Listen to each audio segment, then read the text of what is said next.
여러분, 오늘 말씀은 교회를 좀 다니신 분들이라면 아주 익숙한 그러한 말씀일 것입니다. 아니, 교회를 그렇게 오랫동안 다니지 아니하셨더라도 오늘 읽은 말씀 중에 그 부자가 천국에 들어가는 것이 낙타가 바늘귀에 들어가는 것보다 어렵다고 하는 것, 그 말씀은 많이 들어보셨을 것입니다. 이 세상에서도 그 말을 많이 인용하니까요. 어떤 젊은 부자인 관리가, 이 마태는 이 청년을 젊다고 했고요. 누가는 이 사람이 관리라고 이렇게 얘기를 합니다. 그래서 젊고 부자인 이 관리가 예수께 와서 무엇을 하면 영생을 얻을 수 있느냐라고 물었습니다. 예수님께서는 계명을 지키라고 했고, 이 사람은 내가 어려서부터 그 계명들을 다 지켰다라고 대답을 하죠. 그러니까 예수님께서는 그럼 가진 것을 다 팔고 나를 따르라. 그러자 이 사람은 22절에 재물이 많은 고로 이 말씀으로 인하여 슬픈 기색을 띠고 근심하며 갔다라고 전하고 있습니다. 그래서 이제 예수님께서는 이 상황을 제자들에게 설명하시면서 재물이 많은 자는 하나님의 나라에 들어가기가 심히 어렵다고 말씀하십니다. 그렇다면 과연 누가 구원을 받을 수 있느냐라고 제자들이 묻고, 예수님께서는 사람으로서 불가능한 것이 하나님께서는 가능하다라고 대답하십니다.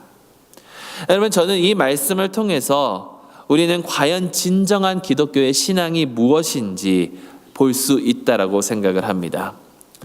예수님 앞에 나온 이 청년을 먼저 살펴보시기 바랍니다.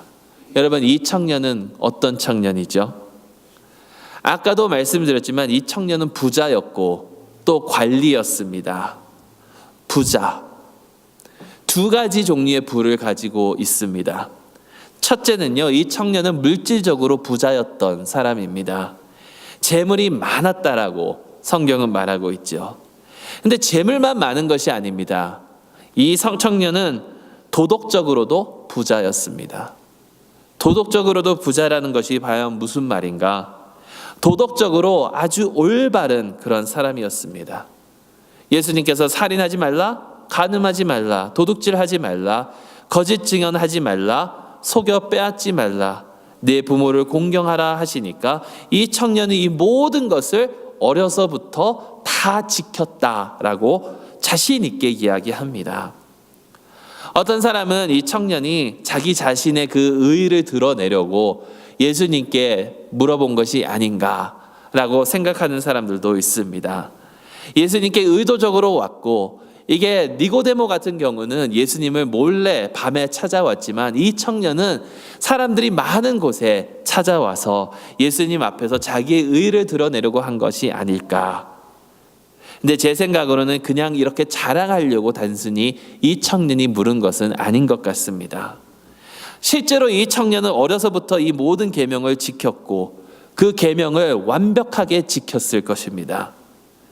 젊은 나이가 어림에도 불구하고 그 지역을 다스리는 그러한 관원이 될 수 있었던 이유도 이 사람이, 이 청년이 올바르게 살아가고 계명을 다 지키고 다른 사람들에게 본이 될 만한 삶을 살았기 때문일 것입니다.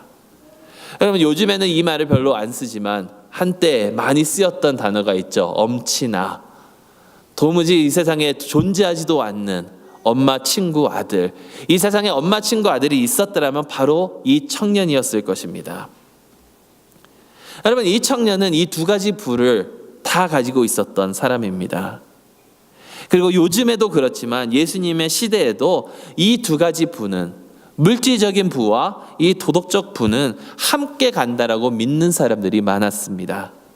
도덕적으로 올바르고 똑바로 행동하면 분명히 성공하고 잘 살 것이다.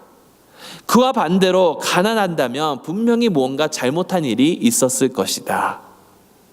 여러분, 그 사운드 뮤직 그 뮤지컬을 보시면 거기에 여주인공이 이제 가난하게 살다가 부자와 이제 결혼하게 되는 것을 알고 노래 부르는 그 부분이 있습니다. 그분은 뭐라고 노래를 부르냐면, 내가 무언가 잘해서, 내가 뭔가 좋은 일을 했기 때문에 이러한 행운이 나한테 온다라는 그런 내용이 있습니다. 근데 그와 반대로 여러분, 욥을 보면요, 욥이 자기가 가진 모든 것을 잃고 그랬을 때에 욥의 친구들이 그렇게 말하지 않습니까? 네가 병들고 네가 가진 것을 잃고 그렇게 고통을 당하고 있는 것은 네가 어떠한 죄를 지었기 때문일 것이라고. 그렇기 때문에 이렇게 벌을 받는 것이라고. 근데 여러분, 이 청년이 아마 이렇게 부자였다면 그것은 하나님 앞에서 올바른 삶을 살았기 때문일 것이라고 사람들은 믿고 있었을 것입니다. 그리고 이러한 믿음은 오늘도 교회 안에서 많은 사람들이 믿고 있는 내용입니다. 내가 하나님 앞에서 이러이러하게 했으니까, 내가 하나님 앞에서 올바로 살았으니까 하나님께서 축복을 주시겠지. 여러분, 물론 하나님께서 축복을 주십니다. 단 내가 생각하는 축복이 아니고 내가 생각하는 복을 받는 이유 때문이 아니어서 그렇지, 하나님께서 주님 앞에 올바른 사람에게는 반드시 복을 주실 것은 확실합니다. 단지 이것이 물질적으로 온다라는 것은 아니겠죠. 아무튼 이 청년은 많은 사람들이 생각할 때 올바른 삶을 산 청년이고 그것으로 축복받은 청년입니다. 그런데 거기에서 끝나는 것이 아닙니다. 이 청년은 겸손하기까지 했습니다. 물질적으로 부자이고 젊고 벌써 관원직까지 가지고 있고 영적으로도 도덕적으로도 부유한 그가 자기 자신이 뭔가 부족하다라고 느끼고 예수님을 찾아왔다라는 것입니다. 자기 인생에 아직까지도 무언가가 부족하고 없기 때문에 예수님 앞에 나와서 예수님, 내가 무엇을 하여야 영생을 얻으리까 질문하고 있습니다.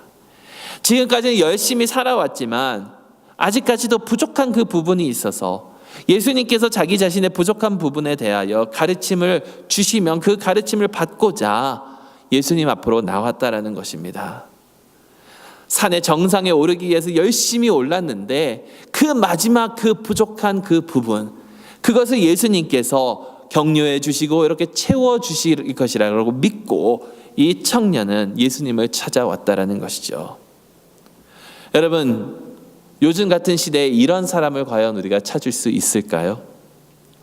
세상을 다 가진 것 같은데도 겸손한 이 청년, 아니 그냥 겸손한 척이 아니라 실제로 겸손하고 진정으로 겸손한 그런 사람,